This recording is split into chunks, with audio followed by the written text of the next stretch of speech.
நம்ம ஊர்ல அரசியல் கலை எப்படி இருக்கு, இதெல்லாம் பேசினாலும் கூட கடைசியாக நாம் இங்கே வர வேண்டிய கட்டாயம் நமக்கு இருக்கு. இன்னைக்கு தமிழகத்தை பொறுத்தவரை ஒரு அற்புதமான மாநிலம். நாம் எல்லோரும் கூட தமிழகத்தில் மறுபடியும் தேசியமும் ஆன்மீகமும் இரண்டு கண்களாக வர வேண்டும் என்று நினைக்கின்றோம்.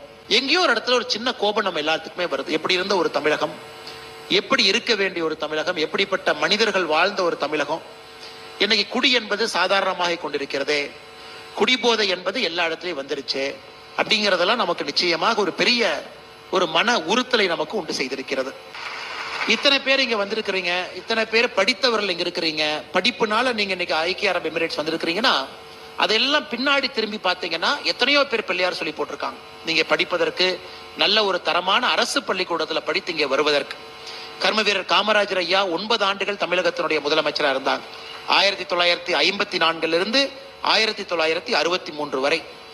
அந்த 9 ஆண்டுகள் தமிழகத்தினுடைய முதலமைச்சராக இருந்த பொழுது 9 ஆண்டும் தமிழகத்துல சாராய கடை திறக்கப்படவில்லை. ஆனா காமராஜரையே என்ன திறந்தார்? 9 ஆண்டுகள் என்ன திறந்தாருன்னா பூட்டி கிடந்த 12,000 பள்ளிக்கூடத்தை திறந்தார். புதிதாக 6,000 பள்ளிக்கூடத்தை திறந்தார்.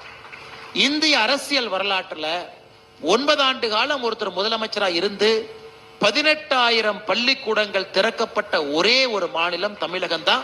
1954 63 வரை. அதனால என்ன ஆச்சுன்னு பாருங்க. உங்களுடைய அப்பா நீங்க 3 தலைமுறை அந்த திறக்கப்பட்ட பள்ளிக்கூடத்தினால படிச்சாங்க. 3 தலைமுறை 18,000 பள்ளிக்கூடம். கர்ம வீரர் காமராஜர் ஐயா அதோடு நிற்கல. அந்த 9 ஆண்டு காலம் தமிழகத்தினுடைய முதலமைச்சராக இருக்கும் பொழுது அணையை கட்டினார். எத்தனை அணையை கட்டினார்னா 14 அணைகளை கட்டினார் அவருடைய 9 ஆண்டு காலத்துல.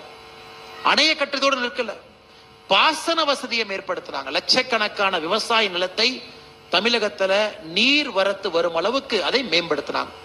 அதனால் தமிழகத்தினுடைய வளர்ச்சி என்பது ஒரு 30, 35, 40 ஆண்டுகளுக்கு ஒரு புண்ணியமான ஒரு மனிதன் போட்ட பிள்ளையார் சொல்லில 40 ஆண்டு காலம் தமிழகத்தினுடைய வளர்ச்சியை ஒரு மனிதன் பார்த்துக்கிட்டார்.